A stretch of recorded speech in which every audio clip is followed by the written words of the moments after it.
নির্বাচনের ফলাফল ঘোষণার পর দেশ জুড়ে ছড়িয়ে পড়েছে উৎসবের আমেজ।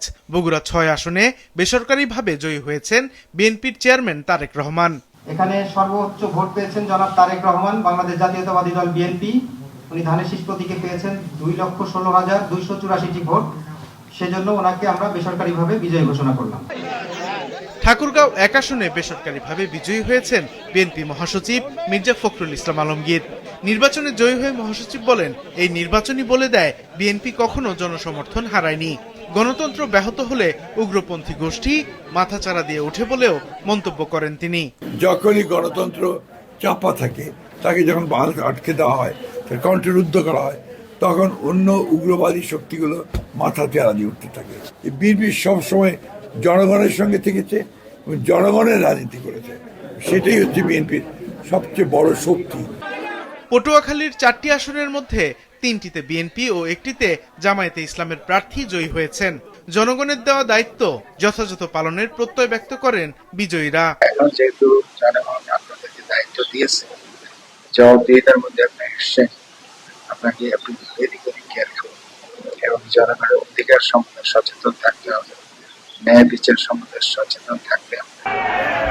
নরসিংদী জেলার 5টি সংসদীয় আসনেই বিপুল ভোটে বিজয়ী হয়েছেন বিএনপির প্রার্থীরা। নাটোরেও 4টি আসনের সবকটিতে বিজয়ী হয়েছেন বিএনপির প্রার্থীরা। তারেক রহমানের পরিকল্পনা দেশের মানুষ গ্রহণ করেছে বলে মন্তব্য করেছেন সিরাজগঞ্জ 2 আসনের বিএনপির বিজয়ী প্রার্থী ইকবাল হাসান মাহমুদ টুকু। এদিকে দলমত নির্বিশেষে সকলকে সাথে নিয়ে সামনে এগিয়ে যাওয়ার প্রত্যয় জানান দিনাজপুর 6 আসনের বিএনপির বিজয়ী প্রার্থী। দিনাজপুরকে কিভাবে উন্নয়নের ছোঁয়ায় অথবা উন্নয়নের যে সড়ক সেটার সাথে সম্পৃক্ত করা যায় বাংলাদেশের অন্যান্য অঞ্চলের পাশাপাশি, সেই লক্ষ্যে আমি আমার প্রচেষ্টা অব্যাহত রাখব।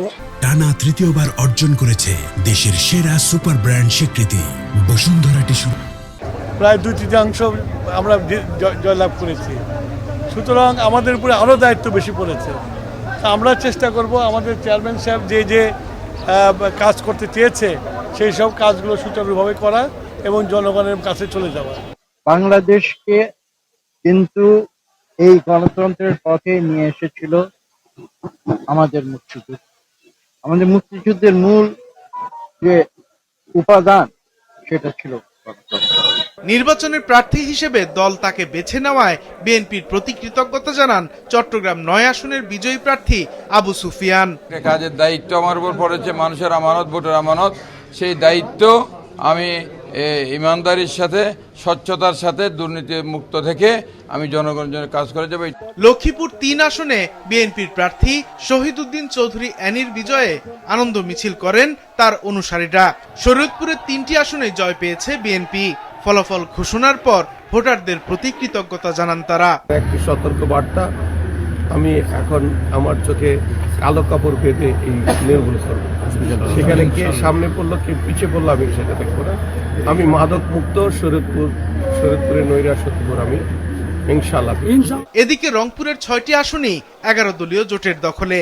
রংপুর 4 আসনে জয়ী এনসিপির আক্তার হোসেন বলেন, জনগণ ফ্যাসিস্টদের প্রত্যাখ্যান করেছে। প্রত্যেকটা মানুষ যারা দিনরাত খেটে খুঁটে পরিশ্রম করেছেন, আমার আসলে উচিত এই প্রত্যেকটা মানুষের তাদের আসলে এক একজন করে আমার এই ঋণটা পরিশোধ করা প্রয়োজন। এছাড়া বরগুনা 1 আসনে জয়লাভ করেছেন ইসলামী আন্দোলনের মাওলানা মোহাম্মদ অলিউল্লাহ। মেহেরপুর 1 আসনে বিজয়ের খবরে জামায়াত প্রার্থী তাজউদ্দিন খান সমর্থকদের নিয়ে শুকরানা নামাজ আদায় করেন। এদিকে সিলেট 1 আসনে জামায়াতে ইসলামীর পরাজিত প্রার্থী মাওলানা হাবিবুর রহমানের বাসায় যান বিএনপির বিজয়ী প্রার্থী খন্দকার আব্দুল মুক্তাদির। এ সময় মিষ্টি বিতরণ করেন তারা। সাদেকুর রহমান সিদ্দিকী, মাছরাঙ্গা, নিউজ ডেস্ক।